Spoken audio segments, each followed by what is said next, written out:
Michelle Mack, or Mac as some people call her, was just a normal mom in her 40s.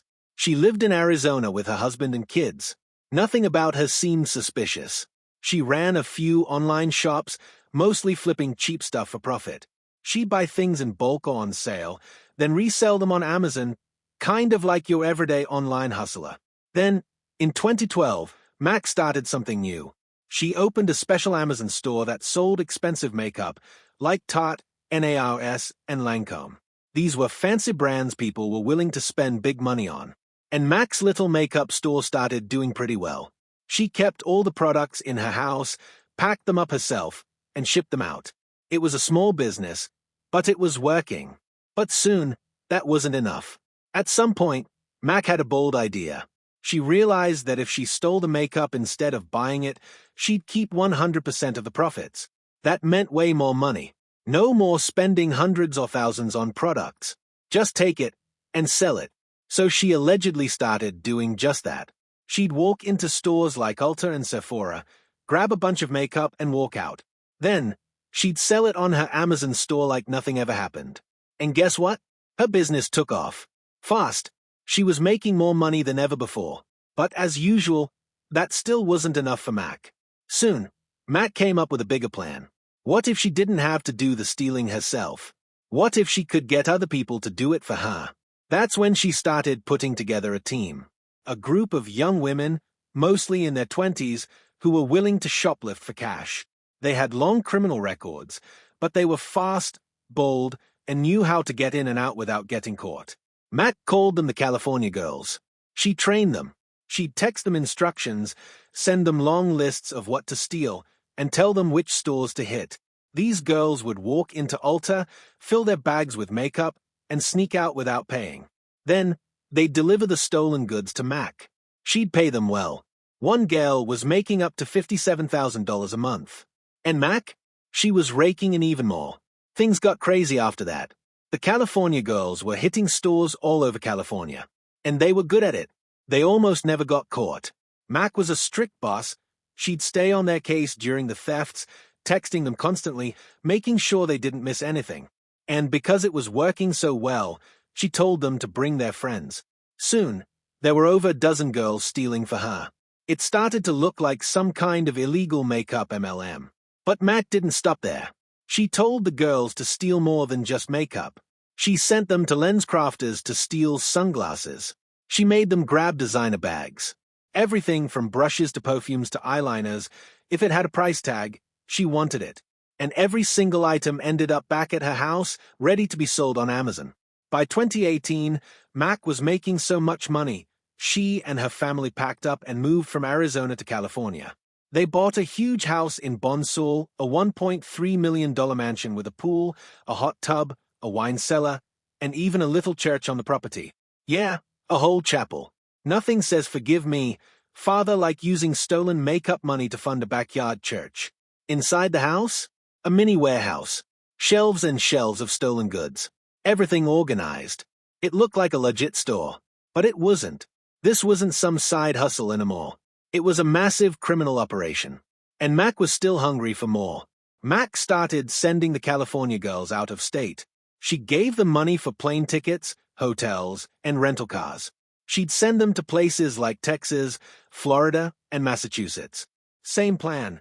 Fly in, hit up every store they could, steal as much as possible, and ship it back to Mac's mansion in California. They did this over and over again. Between 2012 and 2023, they stole from at least 230 Ulta stores, plus many Sephoras and other shops. Mac's network was running through 21 counties in California and 10 other states. And her Amazon store? It was making millions. In just 1 year, 2022, she and her husband pulled in $1.89 million. That's not a typo. Almost $2 million in 1 year, selling stolen makeup. But here's the thing about crime. Eventually, it catches up with you. Retail stores like Ulta and Sephora aren't stupid. They have security cameras.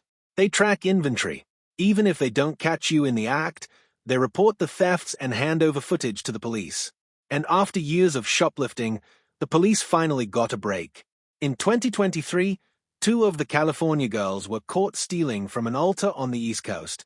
They had bags full of stolen makeup. The police arrested them on the spot.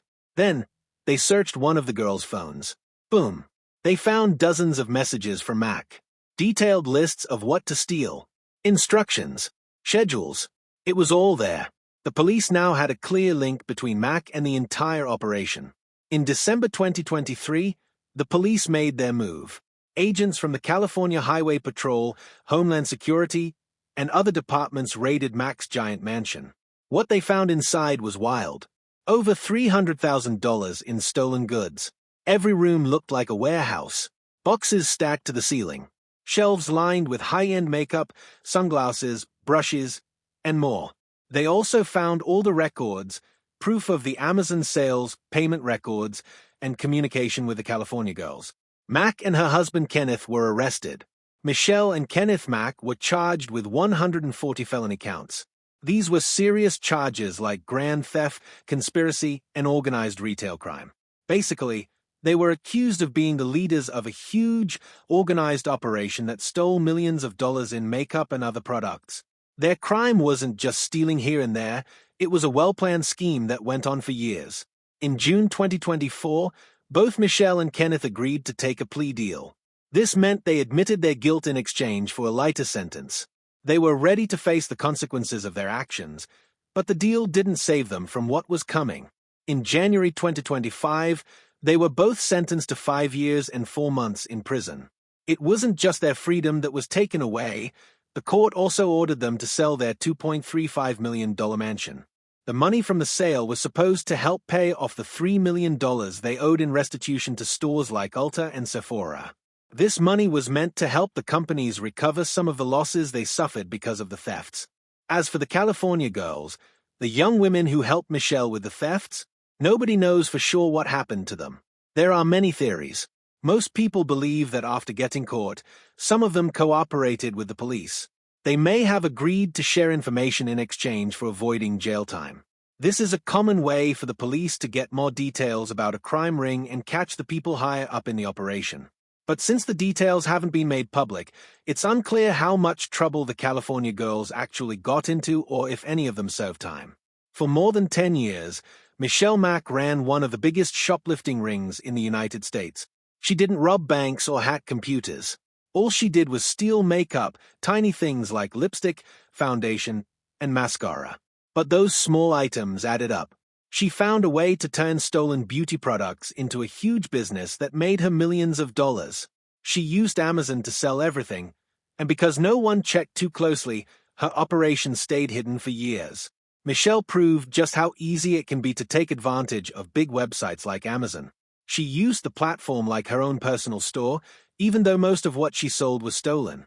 And because online marketplaces are so big and fast-moving, no one noticed what she was doing right away. It took a long time for the police to catch on. But when they finally did, everything she had built came crashing down. In the end, Michelle lost it all: her fancy house, her money, her freedom, and the business empire she had worked so hard to grow. She went from living in a mansion with a pool and a vineyard to sleeping in a small prison cell with metal bars. For more than 10 years, she lived like a queen of stolen makeup. She had money, power, and a secret army of shoplifters working for her. But now, she's no longer the boss. She's just another prisoner in a jumpsuit, counting down the days until her sentence ends, while the company she stole from, like Ulta and Sephora, tried to pick up the pieces and recover from the damage she caused.